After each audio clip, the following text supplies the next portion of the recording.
and Sham back on the morning show via the D&M Leasing Hotline on DFW Sports Station. What fun things have you been doing in the offseason so far? Where have you gone? I've gone to New York. Took about a week, saw 4 shows in 48 hours. Oh, the best one, the best two. Well, they were all so different from each other. I saw Clooney's show, Good Night and Good Luck. That one made a big impression on me. It was really well done and very true to Edward R. Murrow. And I saw the one that got maybe happy ending, got 10 Tony nominations. It was really good and extremely unique. One of my favorites, though, was Glengarry Glen Ross, which I've seen, know the movie, but I went for the actors to see Odenkirk and Kieran Culkin and Bill Burr, and they were fantastic. I love how cultured you are. Bringing some culture very cultured to the morning show. Your thoughts? You brought it up. Yeah, but I didn't have anything to follow with. I don't have any culture to relay. Your thoughts on the Cowboys' schedule initially?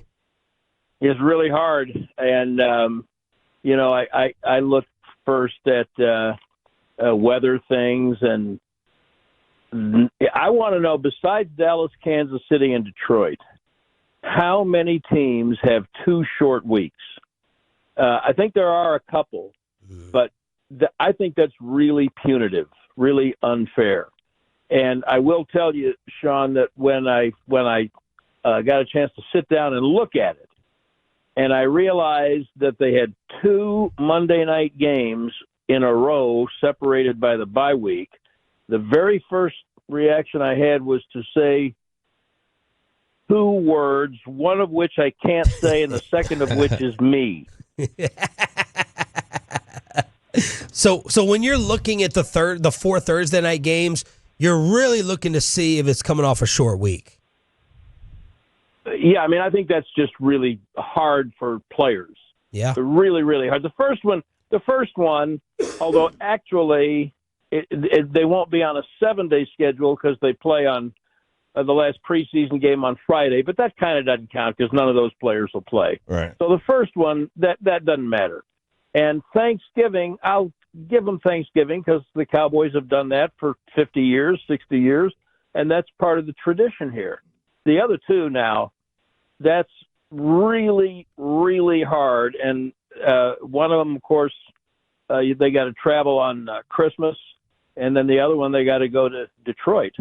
They've got 3 primetime road games, and when the schedule comes out like it did yesterday, people don't realize what a toll that means. You're getting back, depending on where it is, sometime between 3 and 6 a.m. Now, fair enough, you may have a few extra days, but when you're doing it in the last half of the schedule, their bodies are not healed. They're not healthy. It's physically really a difficult schedule, I think. Brad, I think the Chicago road game is kind of like one of those games you look back, it's like a tipping point game, considering it's, the first 2 games, maybe you split them, and then you got Green Bay the next week. If you lose that game in Chicago, you could be staring 1-3 in the face. Is that what are some of the other? What is the other tipping point game if there isn't one besides Chicago? Yeah, I mean, and that is absolutely fair, RJ. Although I will point out that although a lot of people would not expect it sitting here in mid-May, what if they beat the Eagles? Then that changes the way you feel about a lot of things. But I think I'm going to say, depending on, I'm going to give you 2, and they're coming into and going out of the bye. I mean, that Cardinals game going into the bye, Washington's going to have been tough. Denver's going to have been tough out in Denver. And so that's a big one. Arizona going into the bye and then coming out, and we have no idea right now if the Raiders are going to be any good or not. But when you look at what they've got coming up, I would say that Raiders game could be one of those, because those next 6 games, that I don't even know how many wins to say you better get out of those. I think if you split those just sitting here right now knowing what we know about the teams, which is nothing, I would say that those 6 games, if you split those, that would impress me based on right today. Brad Shan, the voice of the Cowboys, joining us here on 105 through the Fan. Okay, Brad, obviously you're right. We don't know what these teams are exactly yet, but when you got to look at the schedule and just said, all right, here's the way it stacks up, at what point in the season do you look at it and say, I think I'll have a good idea of who this team is by that point, given what they've gone through? Bobby, I think my experience tells me that regardless of who the opponents are, you get about 6 weeks in, and you'll start to develop some trends, and there will be things that maybe 1 or 2 weeks in look like something, and then give it another month, and you get some injuries and film study, and those things were not such a big deal. But besides that, I would say, when you get into the middle of October, if they're, I would say this, coming off the Jets and the Panthers, if they are not in decent shape with their record coming out of October 12, then things could get a little grim. Brad, when you look at the Week 10 bye week, obviously Brian Schottenheimer's a first-time head coach. Is that something, do you think, is an instance where you might rather have an earlier bye week with a first-time head coach? Like, hey, maybe it'd be good to get him a reset after 5 weeks instead of having to go 9 straight weeks with a process that he's going trial and error with. Yeah, I mean, I think I know him well enough to say that he would say it doesn't make any difference. They don't ask me. I don't get that choice. So the closer you get to the middle of the season, for me, the closer you get to the middle of the season, to have your bye and balance out the physical toll, the better off you are. I don't think I'd want to buy after 5 weeks here. They've got some experience on that coaching staff, including him. So I think that might be a deal. I'd tell you, I would almost rather have it where it is, knowing what's coming up, than to move it earlier. Brad Sham, voice of the Cowboys, joins here 105 through the Fan. Do you like being the opening Thursday night football game? I don't know. If your team's good, sure. I don't know if it really matters that much, RJ. What I like is you've got a weekend off. You can watch everybody else, and you get a little extra time to prepare for the next game, which I don't know how much more time they would need. It's a division team, but it's kind of an honor, I guess. I don't really think it matters much one way or the other, frankly. Let's talk about. There are other teams who would get excited about it. As you guys know very well, it's just different here. Yep. Brad Sham here on 105 through the Fan, voice of the Cowboys.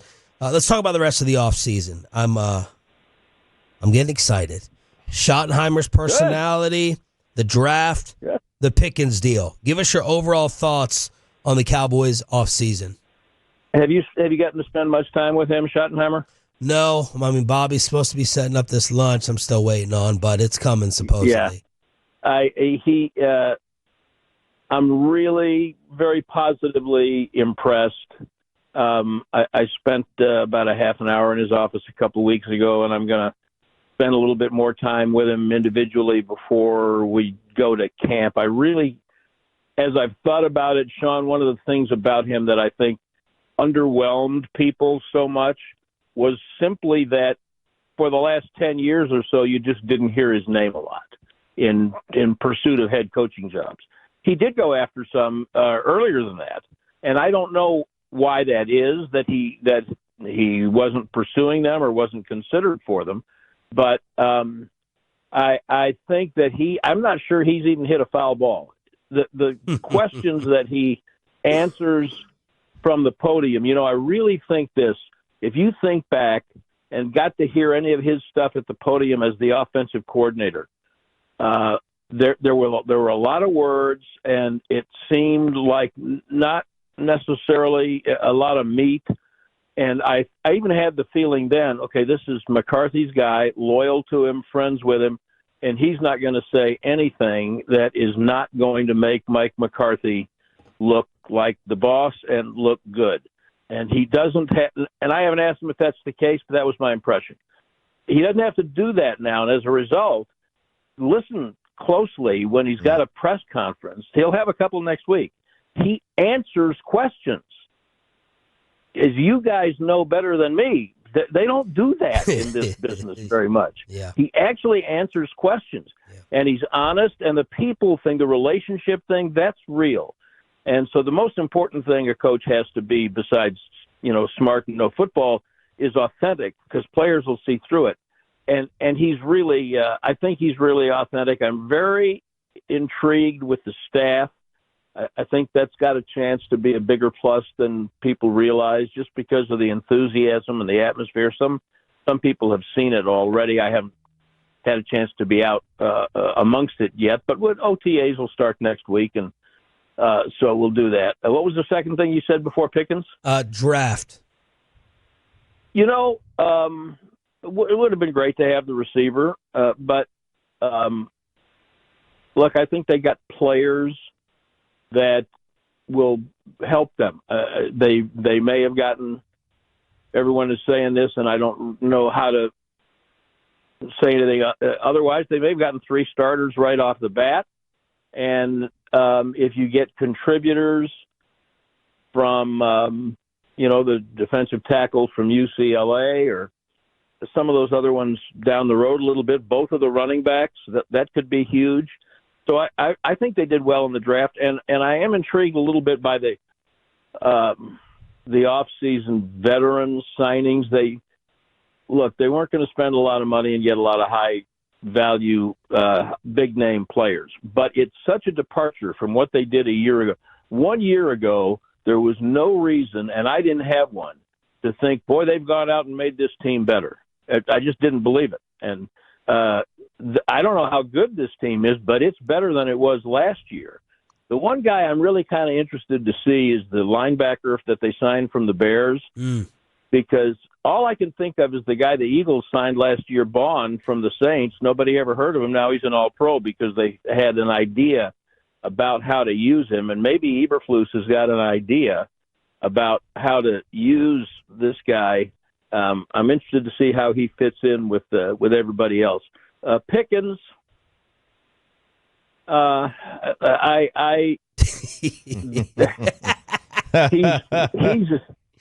next question. He's a great player. I'll say this: he's a physically great player, and I think he's smart, and I think that therefore there's a chance that he will understand that this is the one time in his entire career that he's going to get a chance to hit a long home run with a contract. Because if he goes out and misbehaves and acts a fool like he has for many times the last few years, then that's going to affect how, I don't care how much money he gets, that's going to affect how much he gets as a free agent when he leaves here. I look at it as a rental, a 1-year thing. I know there are some people who don't, but I guess I've read that if he does well enough, they got a chance to get a 3rd-round compensatory, which would almost be like a free rental. If he has an all-pro year, then clearly it's going to help them. And he has that ability.